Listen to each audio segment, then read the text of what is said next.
Bonjour à tous, j'espère que vous allez bien. Comme vous le savez, la série The Book of Boba Fett va débuter en décembre sur Disney+. Cependant, ce n'est pas le seul contenu sur Boba Fett que nous avons cette année. Il y a aussi le crossover War of the Bounty Hunters. Ce dernier a d'ailleurs débuté le 5 mai aux États-Unis avec son prélude, un prélude posant comme il se doit les bases du crossover. Si vous désirez avoir plus d'informations, n'hésitez pas d'ailleurs à aller voir ma vidéo Tout savoir sur War of the Bounty Hunters qui vous explique en détail ce qui vous attend dans ce crossover. En tout cas, je vous propose de découvrir le début de cette histoire aujourd'hui. Sur ce, débutons. Après avoir éliminé Nakano Lash avec qui il avait un compte à régler, Boba Fett s'était mis en route pour le palais de Jabba sur Tatooine.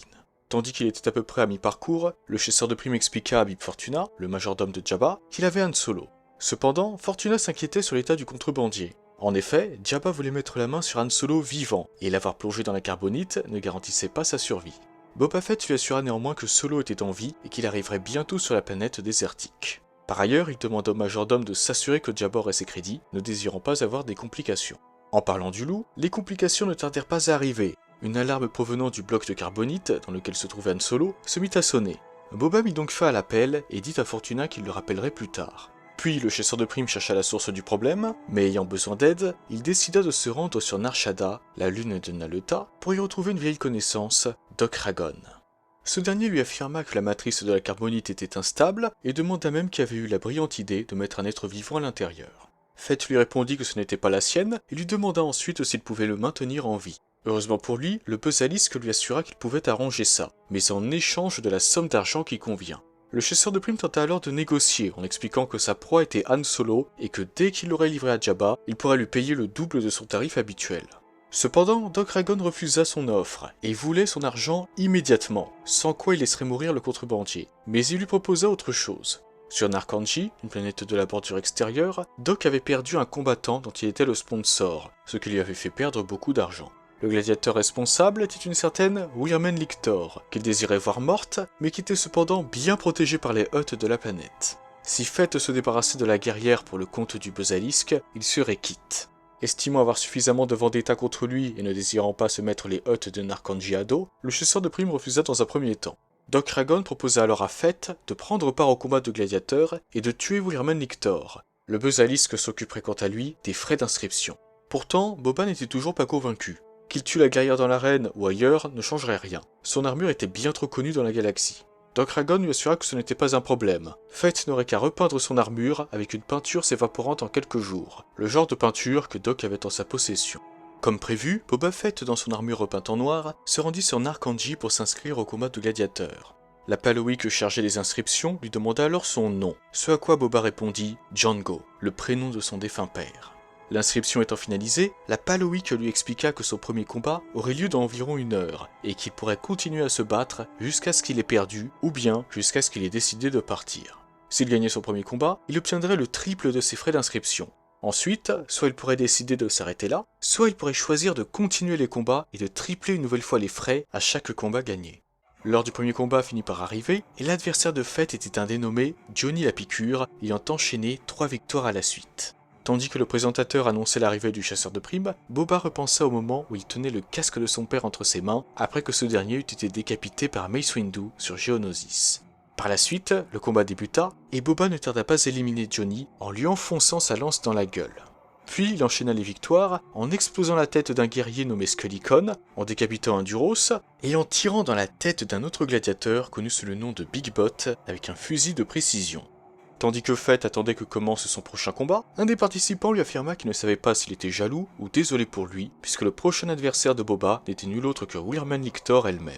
Cela faisait longtemps qu'elle était la championne, et la plupart des combattants préféraient tirer leur révérence plutôt que de se retrouver face à elle.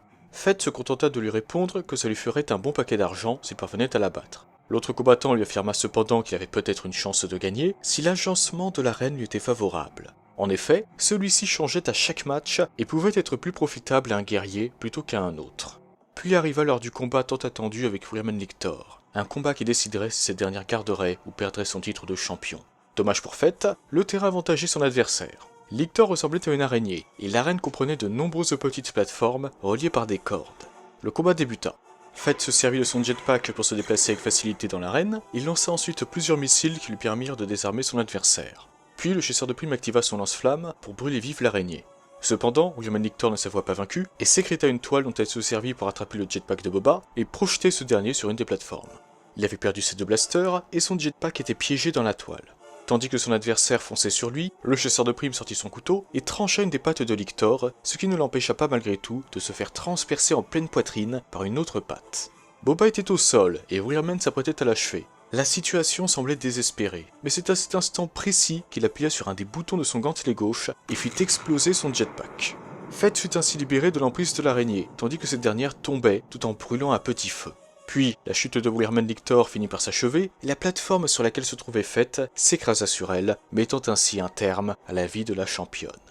Boba Fett était par conséquent victorieux, et ne tarda pas à récupérer les crédits qu'il avait mérités.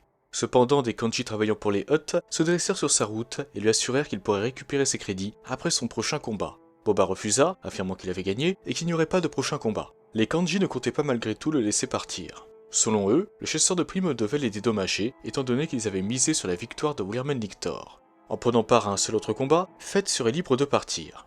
Le chasseur de primes déclara alors aux Kanji qu'il n'avait qu'à garder l'argent, affirmant qu'il était attendu ailleurs. Pendant ce temps, sur Nar Shaddaa, Doc Ragon reçut une visite inattendue. De mystérieux individus arrivèrent et l'exécutèrent avant de récupérer Han Solo, toujours plongé dans la carbonite. À son arrivée sur place, Fett, dont l'armure était revenue à la normale, découvrit le corps sans vie de Doc et fut contacté par Bib Fortuna, qui lui expliqua que Jabba commençait à s'impatienter et qu'il n'avait pas intérêt à le décevoir. Boba Fett assura cependant au Twi'lek qu'il ne comptait pas décevoir Jabba et qu'il était en route, mais que cela allait prendre un peu de temps. Et c'est ici que s'achève ce prélude du crossover War of the Bounty Hunters. Un prélude qui, comme je l'ai affirmé plus tôt, pose les bases du crossover comme il se doit. N'hésitez pas d'ailleurs à me dire si ça vous a plu, et si vous aimeriez que je fasse une petite série de vidéos sur ce crossover. En tout cas, il a déjà commencé du côté de la série de comics Star Wars le 12 mai, et de la série de comics Bounty Hunters le 19 mai, c'est-à-dire aujourd'hui. Concernant Dark Vador et Dr. Aphra, ce sera dès mercredi prochain, soit le 26 mai. En attendant la série The Book of Boba Fett en décembre, nous serons donc bien servis jusqu'en octobre. Sur ce, je vous souhaite une excellente journée ou une excellente soirée, que la force soit toujours avec vous, et moi je vous dis bye. Merci à toi d'avoir visionné cette vidéo. Si elle t'a plu, n'hésite pas à la liker et à la partager.